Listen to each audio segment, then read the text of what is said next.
Hello, and welcome to today's webinar, 60 Years of Failure on Food Chemical Safety and the Increased Risk of Chronic Diseases.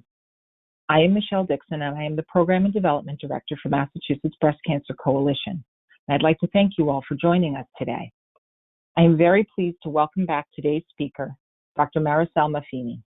Dr. Maffini is an independent consultant with more than 25 years of research experience in the fields of carcinogenesis and breast cancer, in particular reproductive biology and endocrine disruption. For the past 10 years, her work has focused on the safety and regulation of chemicals in food and the decision-making process behind them. Before becoming a consultant, she was a senior scientist with the Natural Resources Defense Council, a senior science officer at the Pew Charitable Trust, and a research assistant professor at Tufts University School of Medicine. Dr. Maffini, welcome back. Thank you, Michelle, and thank you to the Massachusetts Breast Cancer Coalition for this opportunity to speak with you today. This organization has a special place in my heart. They were one of the inspirations for a big part of my work to understand the role of environmental chemical exposures in breast cancer. So I thank you all for your continuous leadership on this issue. I very much appreciate being today with all of you. So because I'm a consultant, I want to disclose that I have clients that include public interest organizations as well as food additive companies and food manufacturing companies. And I also have co-author petitions requesting the Food and Drug Administration to revoke approvals of food chemicals. So I would like to start today.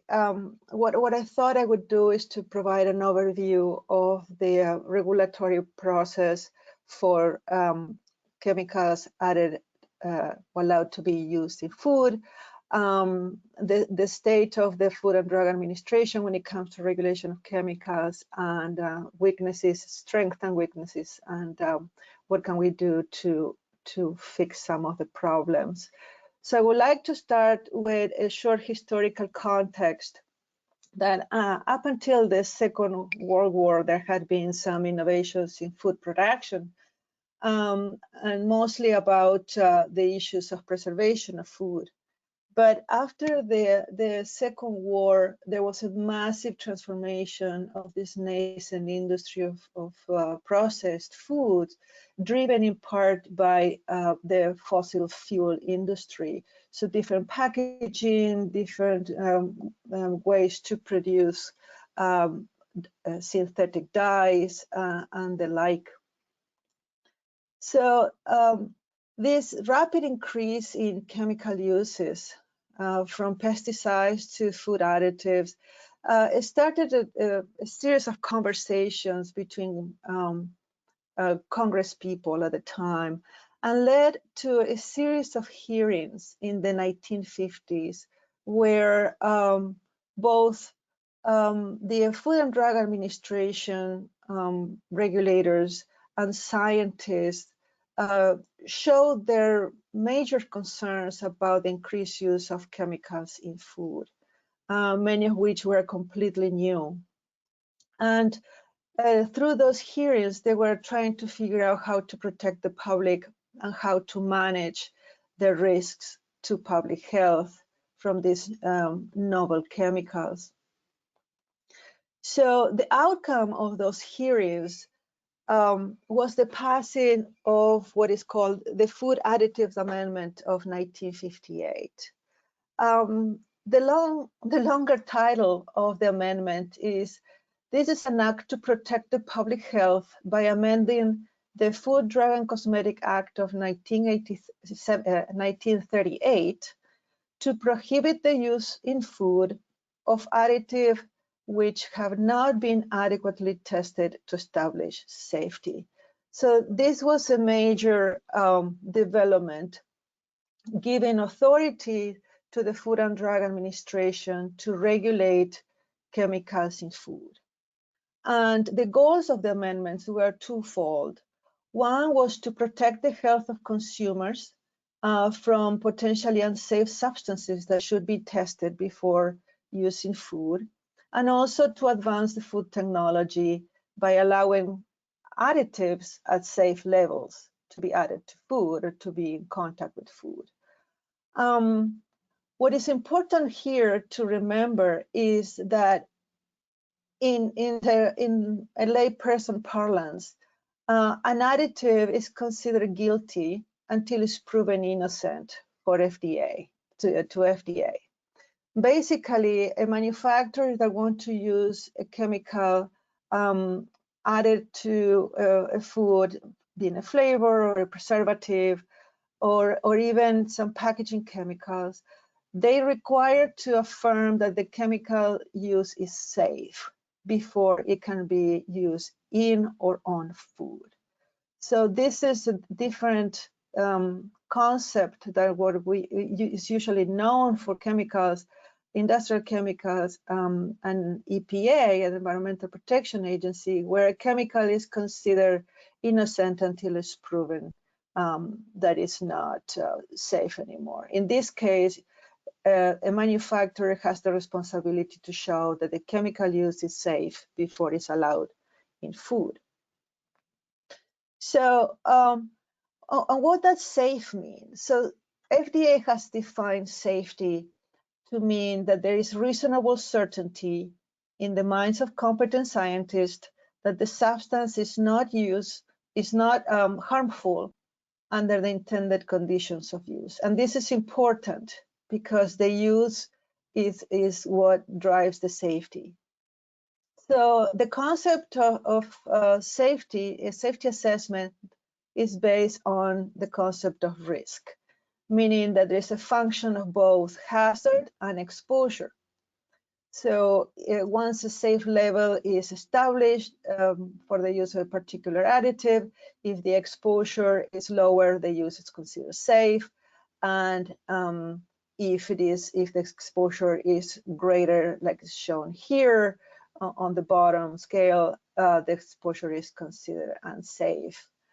So that is how safe or safety is defined. Now, Congress added 3 requirements. So this is a mandate for anybody that does a safety assessment, being FDA or being a company, for a chemical that will end up in food. So there are 3 requirements that must be considered in a safety assessment. Whether or not there is consumption, if there will be exposure, there will be consumption, therefore there will be a risk. If there is no exposure, the risk is very, very, very low. Safety factors, here number 3, because the data is usually incomplete, or because it comes from animals and it has to be extrapolated to humans, and then differences between humans and things of that sort. And then this very long one here, this requirement number 2, that is the cumulative effect of the new substance, that it will be in the diet, that it needs to take into consideration any chemically or pharmacologically related substances or substances that are already in the diet. So these are very important requirements. And again, they are written in the law. These are not regulations that were written by FDA. This is something that Congress explicitly included. And we will go back to this, the cumulative effects requirement in a little while. So another important concept of safety is that a substance that is deemed to induce cancer in animal or man is not allowed in food, period. And no matter how little or how much the exposure to that substance is, carcinogens must not be used, are not safe and must not be used in or on food. So this is the one concept where it's a hazard-based assessment rather than a risk-based. because exposure has no bearing here. And this is what is usually known as the Delaney clause. So a few years ago, when I was working at the Pew Charitable Trust, we identified at least 10,000 chemicals that are allowed to be in food. So as you can see, since 1958, and I'm sure there are more than 10,000 by now, we did this work in 2011. By now, there are probably a few thousand more. And as you can see, the goal of advancing food technology has been met successfully.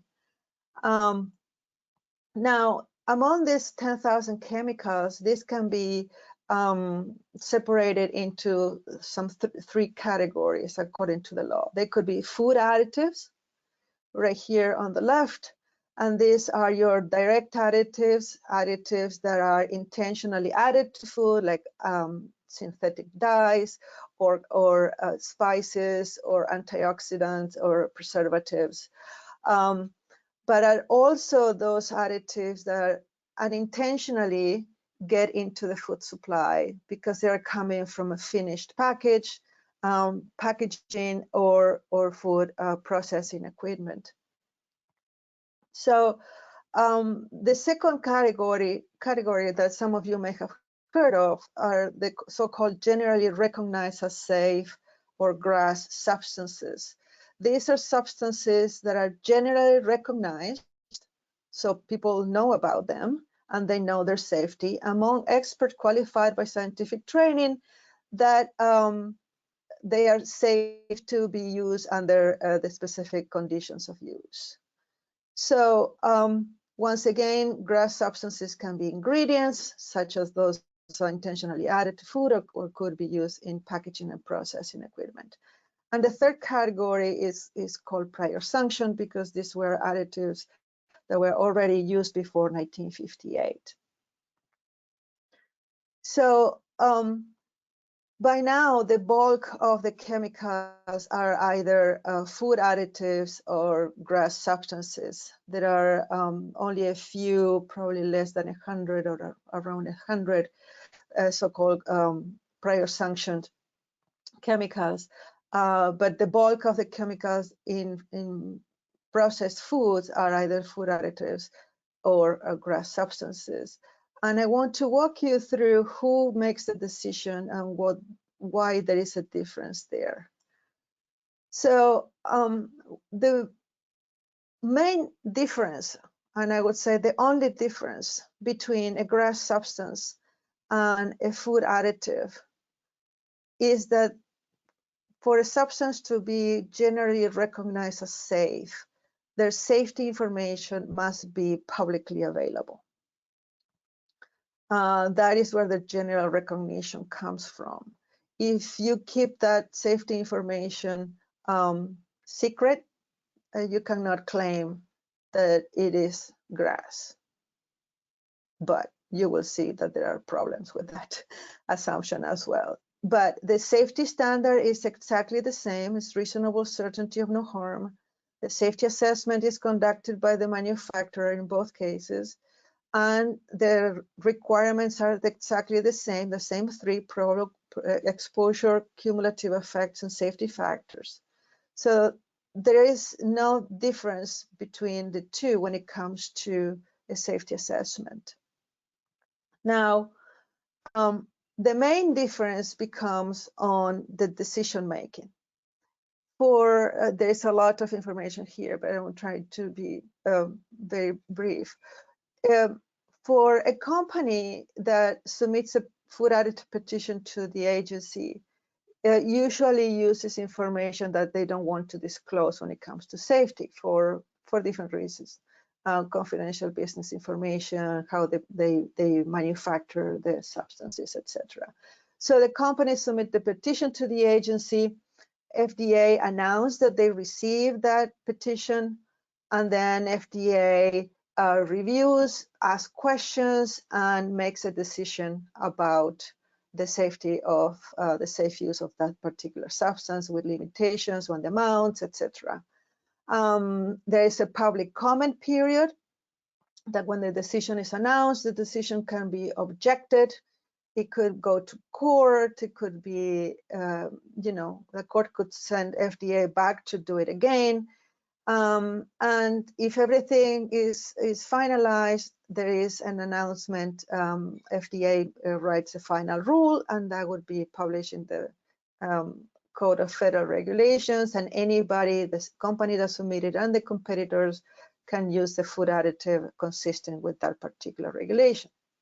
Now, when it comes to GRAS substances, again, it's the manufacturer that make the decision on safety, that the use would be safe. And then the manufacturer or the industry that makes that decision could just sell it without informing anybody, with no noticing to FDA. So you make the product, you make the decision that the use is safe, and you sell it. That is a self-certified GRAS. And that is quite common. There are companies that then decide to submit a notification to the agency. It's voluntary. They submit the information that the assessment they did, the safety assessment. FDA has the opportunity to review it. If they agree with it, they send a letter to the company saying that they don't have any objections. They call it no question letter, and they post it on FDA's website. And the safety assessment is also posted for public view.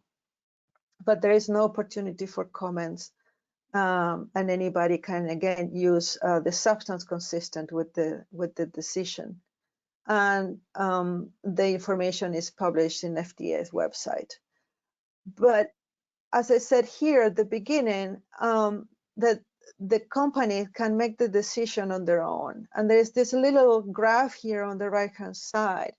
And I will encourage you to look at this website from this report from the Center for Public Integrity, where they have a very interesting video.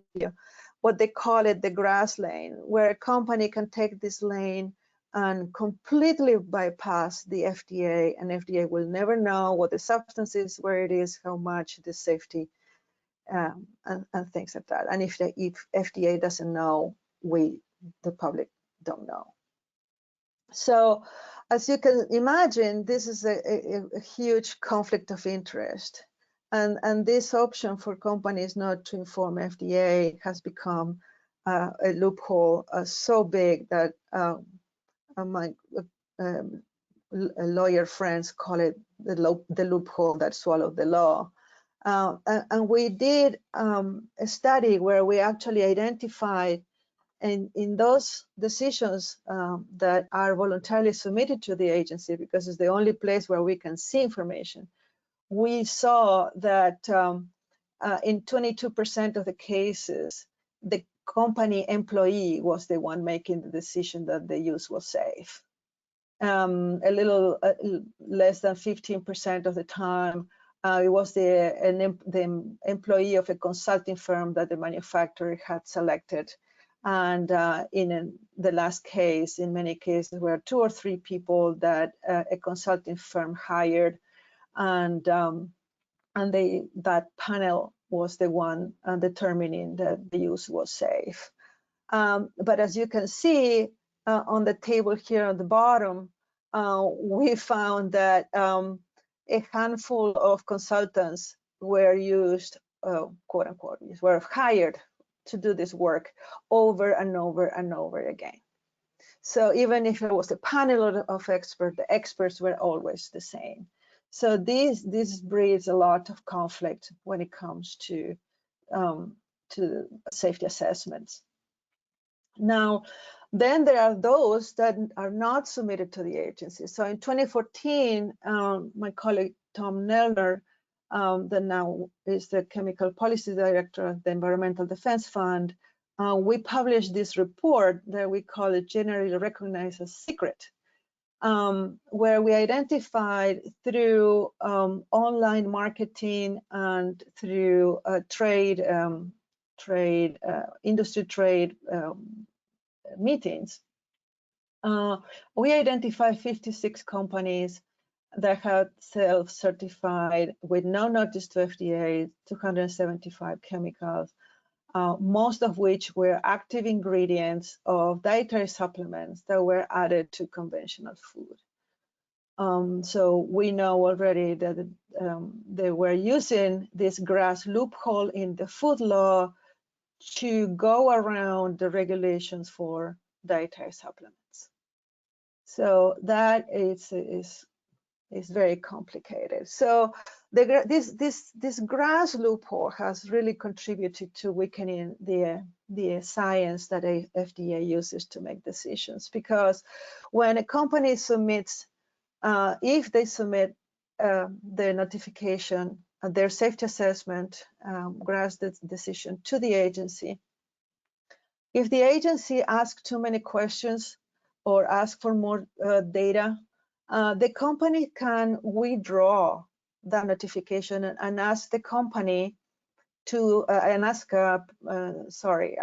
FDA to stop the review, and they can go and market their product, sell it, even if FDA had safety concerns. They're allowed to do that. So, and on the left-hand side, there is a quote here that we identified in a response to a Freedom of Information Act request, where the FDA regulator actually tell the companies that we cannot require anything. This is a voluntary program, and we don't want to frighten anyone away. So there is some sort of self-censorship at FDA. They are very cautious with the amount of information and the questions they ask, because they do want to know what is happening out there. They do want to receive this voluntary notification, so they have an idea of the additives that are going to be in this food supply. But GRAS is not the only problem with the science that is used in decision making. And I'm briefly going to discuss these three reasons why there are problems with the science. One is data gaps. The science is outdated. There is no look back for decisions that were made decades ago. And FDA, unfortunately, we realize, has not been implementing the law or its own regulations for decades. So much of the data that exists at FDA is old. And we published a paper in 2013 where we identified that less than 38% of FDA-regulated food chemicals have published feeding studies. So there were actually less than 40% of these chemicals were fed to a rat, and those studies were published.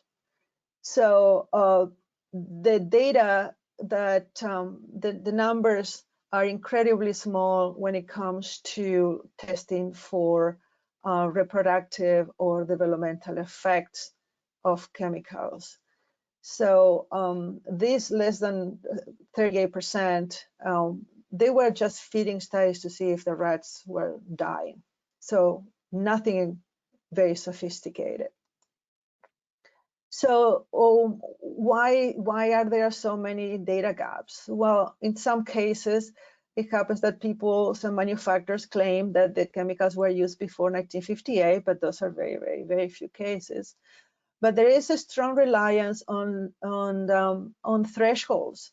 Both industry and FDA assume that low levels of chemicals pose no risk, and no data is expected to be produced for those particular chemicals. There are also old approvals. Decisions were made in the 60s, 70s, 80s with limited or no data whatsoever, like in the case of bisphenol A, that is a chemical that I'm sure everybody here knows quite well. And there are no incentives to generate new data because there is no systematic process to reassess those safety decisions that were made 40 or 50 years ago. Even in light of new scientific information, there are no triggers for FDA to automatically review those safety decisions. When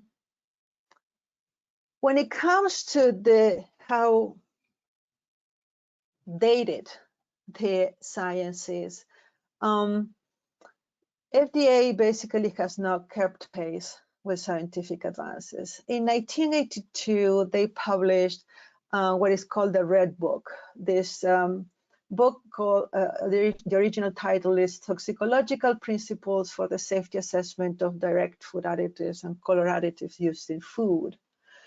So that was a series of protocols and recommendations of what type of test to do, how to do the testing, and how to group in chemicals based on their chemical structure. However, already in 1982, a panel of experts that had spent 10 years reviewing GRAS determinations that were made by the agency, called SCOGS, or Select Committee on GRAS Substances, already was highlighting areas of concern that FDA should be paying attention to on the impacts of chemicals on behavior, on the endocrine system, on sensitive populations that are at higher risk. And they were telling FDA not to dismiss low levels of exposures because sometimes those chemicals can accumulate in the body, and also should not assume that the body can eliminate chemicals very quickly. So the Red Book was then updated in '93 and in the early 2000s, but the toxicity testing recommendation and interpretation of the data continued to fall behind. FDA itself did an internal review of its chemical safety programs in 2013, and as you can see, identified the same areas of concern that were identified in 1982. So didn't advance much in those 2 or 3 decades. These are things that FDA's own scientists identified as problems, like lack of processes to identify endocrine disruptors, data gaps. Again, how to understand chronic effects, inadequate assessment of sensitive populations, and the fact that we are exposed to mixtures and not one chemical at a time. And this is another very important issue.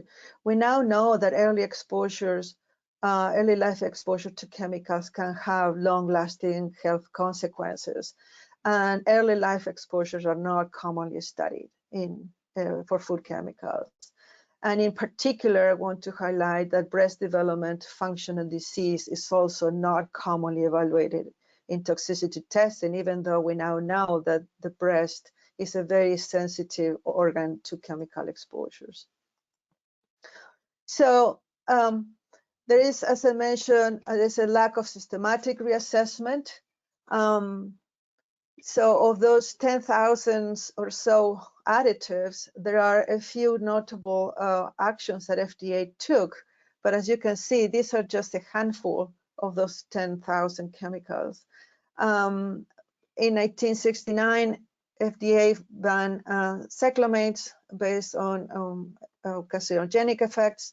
And then in 2015, FDA, by its own initiative, also banned artificial trans fats. And then there were a series of bans on particular chemicals. Bisphenol A was banned for uses in baby bottles and sippy cups, and packaging coating for infant formula.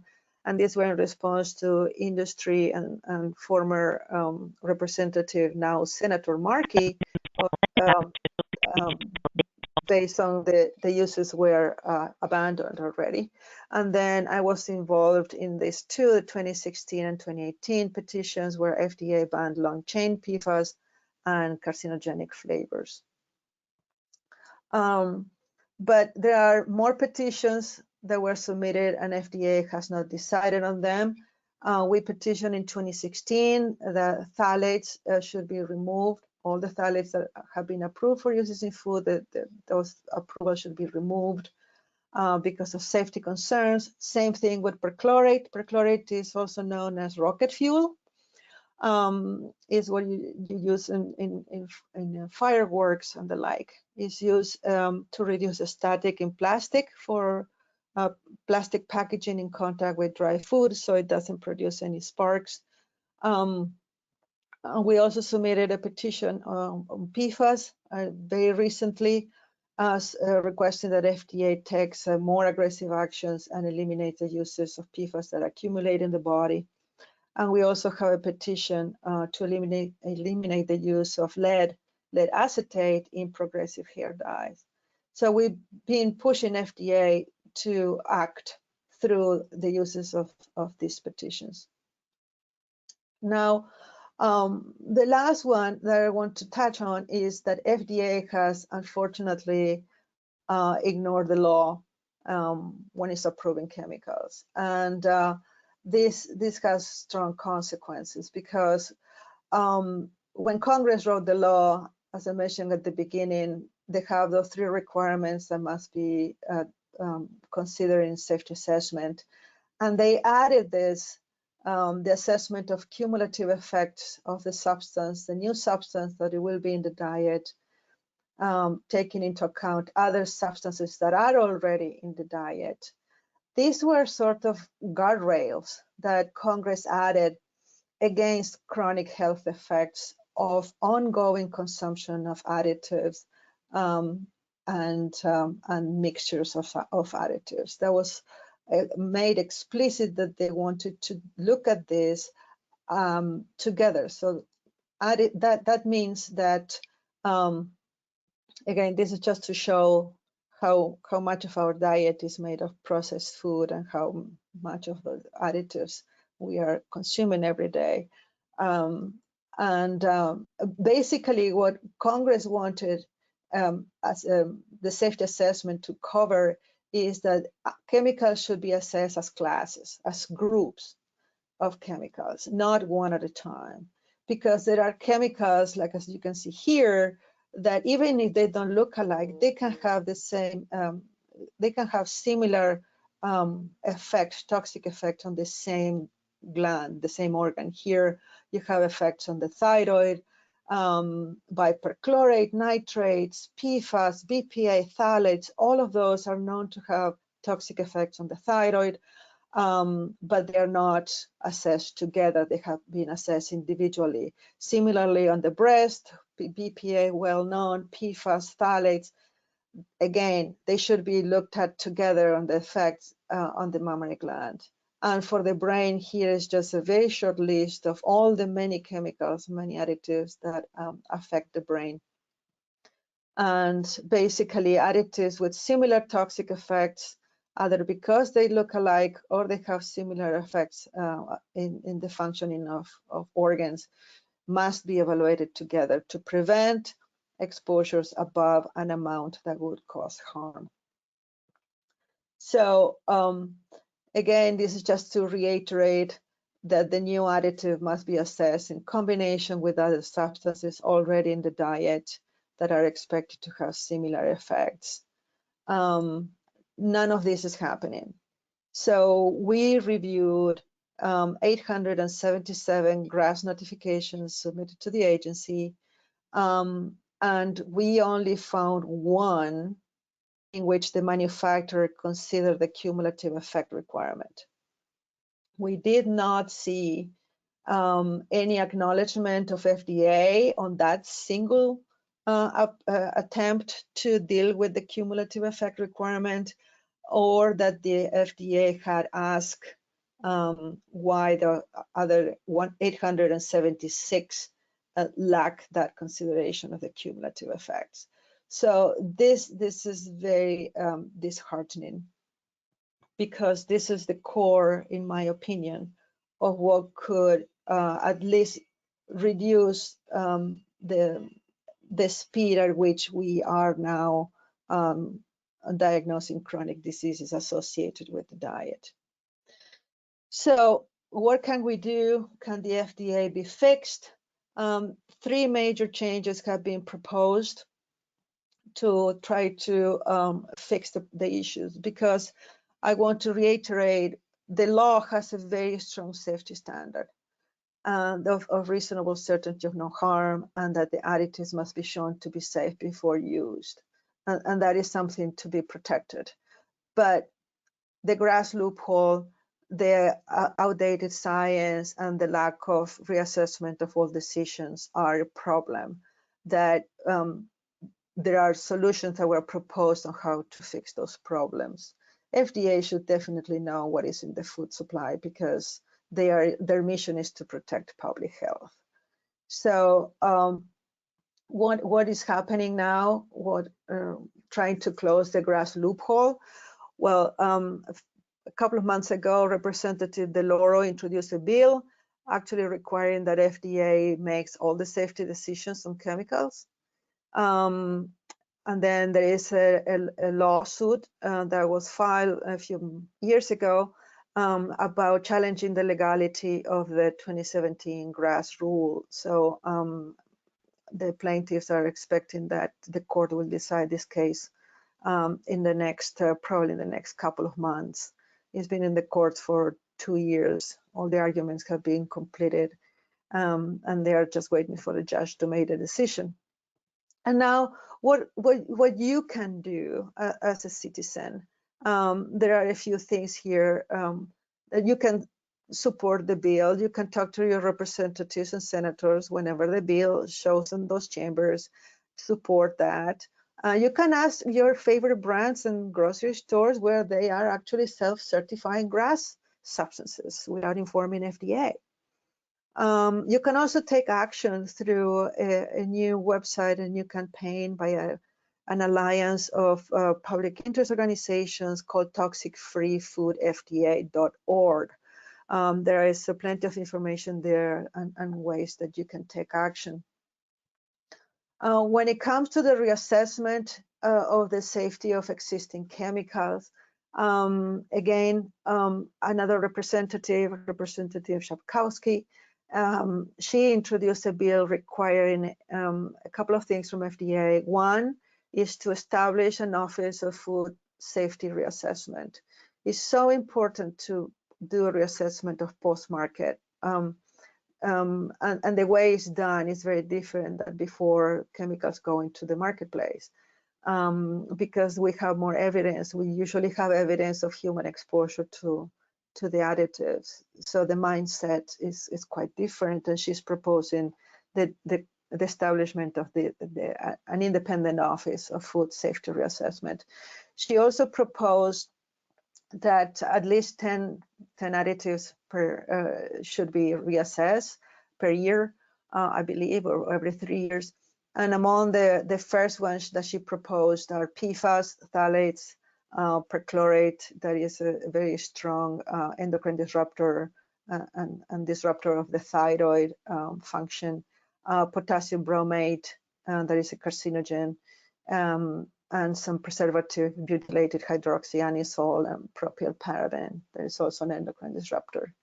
And again, what you can do, you can again keep asking questions to your grocery store private brands or the national brands that you like, if they are using these chemicals, and what are they going to do about them? Are they safe in the levels that they are using? You can support your local and state initiatives. I know many states, including Massachusetts, have initiatives to eliminate some chemicals, specifically from food packaging. That includes PFAS and phthalates. Your neighbors in Maine have passed a law that is very interesting, that eliminates the use of classes of PFAS and classes of phthalates, not just one or two of those particular chemicals. And again, if there is an opportunity, support the bill so the agency can get its act together and start reassessing chemicals. And when it comes to the science, what is happening is that we continue to submit petitions because those petitions force FDA to make decisions. And those decisions, when it comes to the science, they create legal precedents, like it happened during on the long chain PFAS petition that we submitted and FDA granted in 2016. For the first time, a petition was granted on the grounds of safety concerns. So FDA actually declared that the long chain PFAS in contact with food were not safe.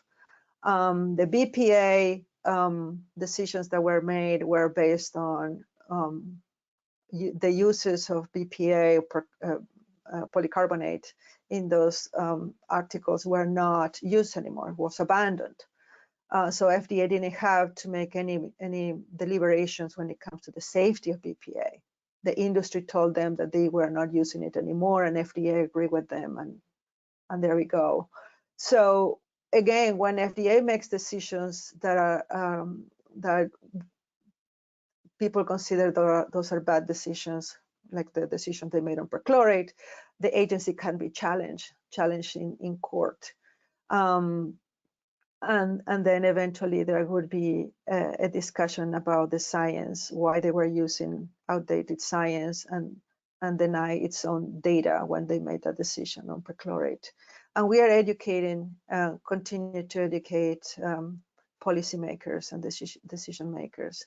And when it comes to all of you, again, ask questions, get the facts. You can submit comments to the petitions that are still lingering, that are not decided yet. The petition on phthalates, the petition on PFAS. And what I want to make sure we all understand here is that if the science is not modernized and updated, all the other efforts won't produce the fundamental change to ensure additives are safe. Because if we have a reassessment program, but they continue to use outdated science, it's not going to work. If we have closing the grass loophole, but FDA regulators and the FDA recommended testing continues to be outdated, again, we are not going to make a lot of change. So changing, updating, and modernizing the science is absolutely fundamental for all the other efforts to succeed. So very quickly here, just to finalize, chemicals in food are here to stay. They're not going away.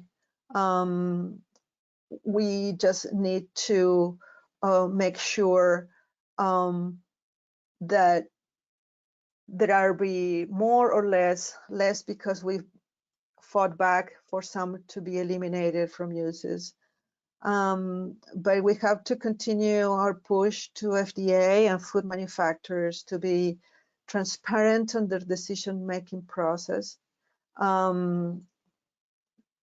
eliminate as much as possible, limit the conflict of interest of those making decisions, be transparent on why you made that decision, on which basis you made that decision. As much as possible, we should continue to push for using modern science, work with scientific societies, try to bring them to the new publications, the new scientific principles to FDA for them to look at, establish conversation between FDA scientists and scientific organizations like the Endocrine Society or even Mass Breast Cancer Coalition, other disease-oriented advocacy groups the American Academy of Pediatrics and the like, so that the regulators actually can see the direct consequences of the decisions on public health. And then we should continue or actually strengthen our request for accountability for their decisions.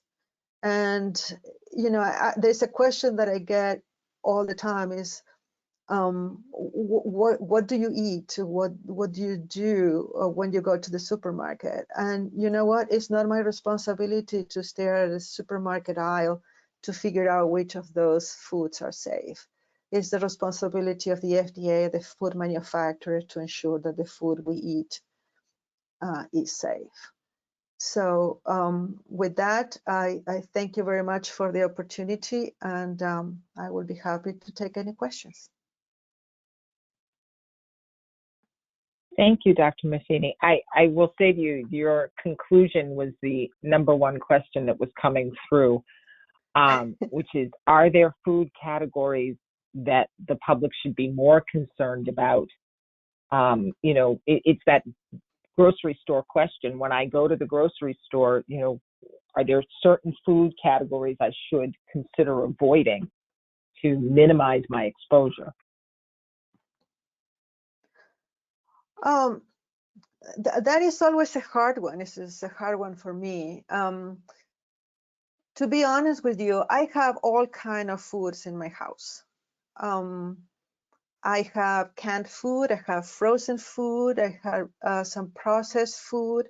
It is a matter of convenience, right?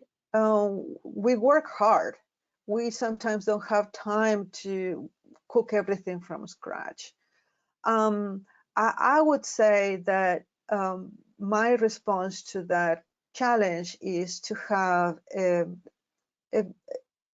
very diverse diet. Include everything in it: fruits, vegetables, processed foods, and the like. I don't like to identify a particular category of foods because it would be unfair. Unfair for those groups that cannot afford to eliminate a category of foods. So through my work, I'm trying to fix a system that will work and benefit everybody. And that is how I try to live my life as well. Wonderful, thank you. I know you touched upon legislation at the state level with regards to food packaging. Is there anything that can be done or is being done at the state level with regards to these GRAS loopholes? No, not that I am aware of. I have learned some time ago that the state of California is the one state that doesn't have the GRAS definition in its law. They apparently copied the exact definition from the federal law, but excluded the GRAS loophole. But I am not aware that California has started any effort related to that. And all the other states, they just follow the federal law. There hasn't been any, to my knowledge, there hasn't been any effort to start dealing with the loophole. Okay, thank you. Let's take a moment to see if we have any more questions. I know a number of questions have come in and just asking for a copy of this presentation, and I do want to let everyone know that a recording will be available on the MBCC website later this afternoon. But Dr. Maffini, on behalf of Cheryl Osimo, MBCC's Executive Director, and our Board of Directors, I want to thank you so much for this presentation today and for sharing your knowledge with us and giving us some tangible action items on how we can help to make our food safer. And to all of our listeners, I want to thank you all for joining us today. Again, the recording of this website will be available later this afternoon. Dr. Maffini, thank you. Thank you, Michelle, again, and thank you to the coalition. It's been a great pleasure. And for anybody that wants to ask me questions, you have my email address and you can reach out to me directly. Thank you. We're grateful to you. Thank you. you. Good afternoon, all. Good afternoon.